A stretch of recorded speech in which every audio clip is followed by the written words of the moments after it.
Halo guys, kembali lagi di TCS, teman cerita seram. Cerita di episode ini, aku akan membawakan pengalaman dari Tweet X yang berjudul Nenekku Berubah Jadi Kunti. Nah, cerita ini ditulis oleh akun bernama @miranya. Ini adalah cerita horornya sewaktu di waktu tinggal neneknya meninggal. Tanpa menunggu lama lagi, kita langsung saja mulai ke ceritanya. Cerita ini sekitar tahun 1997. Cerita dari mamaku yang bilang bahwa pernah dapat teror kunti dari aku dan kakakku yang masih bayi. Puncaknya itu ya, saat mama dan bapak membuat rumah darurat dari gubuk di bawah pohon bambu. Rumah ini aku sebut rumah darurat karena emang rumah utama yang sekarang kita tinggali waktu itu dalam pembangunan. Jadi dibuatlah rumah darurat dari geribik yang ukurannya itu cuma 5 kali 5 meter. Letaknya nggak jauh dari rumah utama. Rumah utama menghadap selatan, dan rumah darurat itu di belakang rumah utama yang sedang dibangun sekitar 20 meter. Tapi tahun itu, di desaku masih jarang ada rumah-rumah. Bahkan jalan utama pun belum ada. Cuman ada jalan batu yang kadang-kadang dilewati sama angkutan umum. Singkatnya, rumah itu jadi terkesan angker karena memang dibuat di bawah pohon bambu yang dimana persis banget di bawah pohonnya. Sebelah kanan depan rumah, ada sumur yang memang dibuat untuk rumah utama. Sore itu ya seperti biasa aku dan Mamas diajak mama buat main ke rumah nenek yang memang jaraknya tidak begitu jauh dari rumah utama.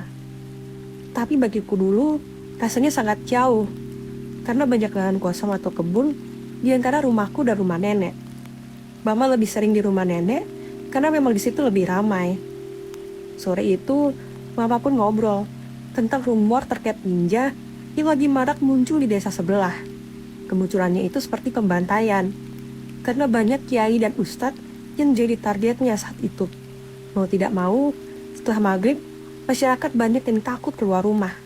Setelah rumor itu muncul, bapak jadi harus ikut meronda, karena jaga-jaga, barangkali ada serangan dari ninja di desa. Malam-malam biasanya mama nggak merasa berat, ketika bapak pamit untuk ikut ngeronda. Tapi entah kenapa, malam itu aku terus-terusan nangis. Entah apa gitu yang ditangisin saat itu. Kakakku juga rewel, berengek-rengek gak jelas. Akhirnya bapak mengalah untuk menenangkan aku dan Mamas. Karena sudah terlalu lelah, mama pun juga ikut tidur.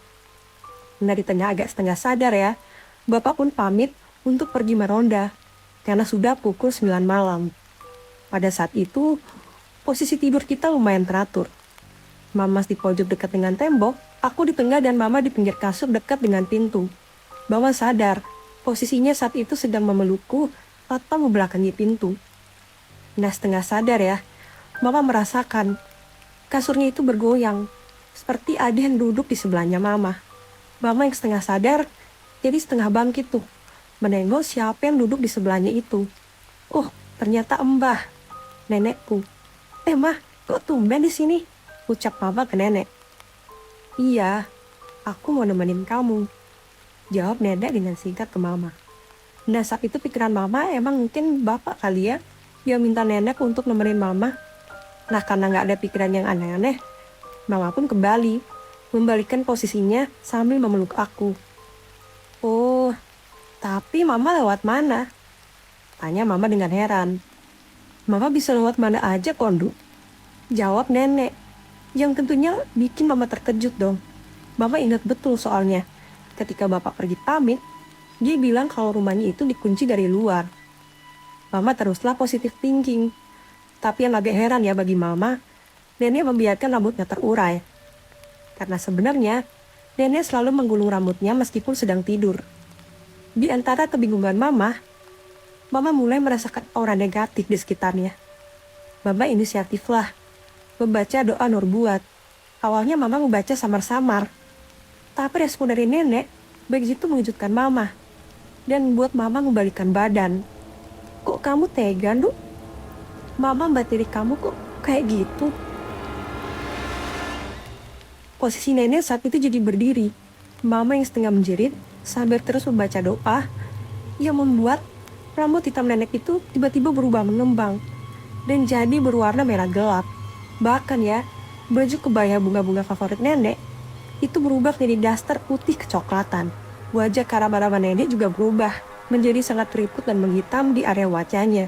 Kukunya pun menjadi hitam memanjang. Nenek terus-terusan marah ke mama, karena mama gak berhenti membaca doa Nurbuat sambil memeluk aku dan Mamas yang sedang tidur. Dari situ sangat terlihat jelas, nenek berubah menjadi kuntilanak, tapi memang tidak bisa ngerebut aku atau Mamas. Tapi ya, kalau dilihat dari raut wajahnya, dia kelihatan sangat marah. Lambat laun juga dari bawah, mulai transparan tuh. Nenek itu dan Mama berteriak. Kuntilanak itu pun menghilang. Dan hanya terdengar tawa khasnya mengisi seluruh rumah. Mama pun langsung menangis dan memeluk aku dan Mamas. Sebetulnya, ada yang buat Mama khawatir dari omongan Mbak Kundi itu. Tapi, Mama gak pernah mau ingin mengingat kejadian yang mengerikan itu. Nah, segitu aja nih ceritanya guys. Kalau menurut kalian gimana tentang teror sosok kuntilanak yang satu ini? Coba dong tulis pendapat kalian di kolom komentar. Oke, sampai di sini aja ceritanya. Kalau kalian suka jangan lupa untuk pencet like, komen, dan subscribe-nya. Dan jangan lupa juga untuk aktifkan lonceng notifikasinya supaya kalian gak ketinggalan cerita-cerita seru dari YouTube channel ini. Oke, sampai di sini aja ceritanya. Sampai jumpa di cerita berikutnya.